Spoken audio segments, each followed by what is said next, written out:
कुन जंग लड़ने का वक्त आ गया। दहशतगर्दों को जल्द अंजाम तक पहुंचाया जाएगा। पूरी दुनिया को मालूम हो गया है कि खित्ते में अदम इस्तेहकाम का मरकज़ भारत है। वज़ीर आज़म शहबाज शरीफ और फील्ड मार्शल आसिम मुनीर का कोयटा का दौरा।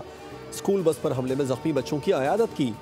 वज़ीर आला बलूचिस्तान सरफराज बुगटी और कोर कमांडर बलूचिस्तान के खुशदार हमले पर तफसीली ब्रीफिंग। एलामिया के मुताबिक वज़ीर आज़म ने कहा, भारतीय प्रॉक्सीज के जरिए पाकिस्तान को गैर मुस्तहकम करने की मज़मूम कोशिश नाकाम होगी। पूरी कौम सिक्योरिटी फोर्सेस के शाना बशाना खड़ी है। हमले में जख्मी 8 बच्चों की हालत तशवीशनाक है। फील्ड मार्शल आसिम मुनीर ने कहा, बच्चों पर हमला भारतीय सरपरस्ती में किया गया। भारत की रियासती पॉलिसी के तहत प्रॉक्सीज का इस्तेमाल काबिल मजम्मत है। वफाकी वज़रा ने कहा, भारत खित्ते में अदम इस्तेहकाम का मरकज़ बन चुका है और इसका असल चेहरा दुनिया के सामने बेनकाब हो चुका है।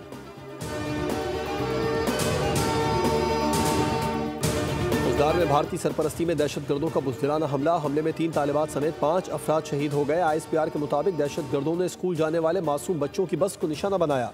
शहीद तालिबात में 6ठी जमात की सानिया सोमरो, 7वीं जमात की हफ्सा कौसर और 10वीं जमात की ईशा सलीम शामिल हैं। मुतादिद जख्मी बच्चों को अस्पताल मुंतकिल कर दिया गया। खुशदार हमले की मनसूबाबंदी दहशतगर्द रियासत भारत में की गई। बलूचिस्तान में भारतीय प्रॉक्सीज ने भयानक मनसूबे को अंजाम दिया। सदर, वज़ीर आज़म और वज़ीर दाखिला की शदीद मजम्मत। दहशतगर्दों को अंजाम तक पहुँचाने का आज़म। सदर मुमलिकत ने कहा कि भारत पाकिस्तान में दहशतगर्दी के वाक़यात में मुलव्विस है। वज़ीर आज़म ने कहा, दहशतगर्दों के नापाक अज़ाइम को खाक में मिलाएंगे। वज़ीर दाखिला मोहसिन नकवी ने कहा, कौम के इत्तेहाद से हर साजिश को नाकाम बनाएंगे।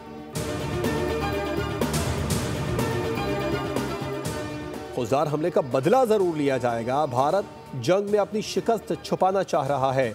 भारत दहशतगर्दों को पैसा और ट्रेनिंग फराहम करता है। वज़ीर आला बलूचिस्तान सरफराज बुगटी की न्यूज़ कॉन्फ्रेंस। कहा, बस में 44 बच्चे सवार थे। दहशतगर्द हमेशा आसान हदफ को निशाना बनाते हैं।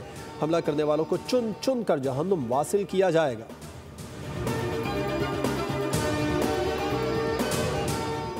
और DG ISPR lieutenant general Ahmed Sharif Chaudhry ने दो टोक अंदाज में वाज़ेह किया है कि पाकिस्तान और भारत के दरमियान असल तनाज़ा अब भी बरकरार है।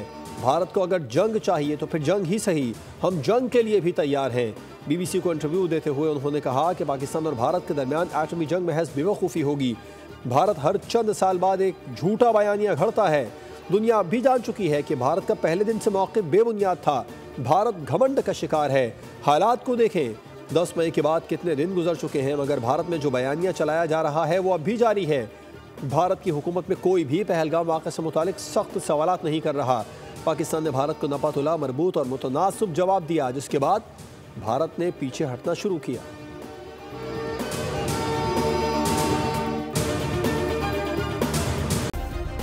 सब्सक्राइब करें और बेल दबाएं ताकि कोई खबर रह न जाए।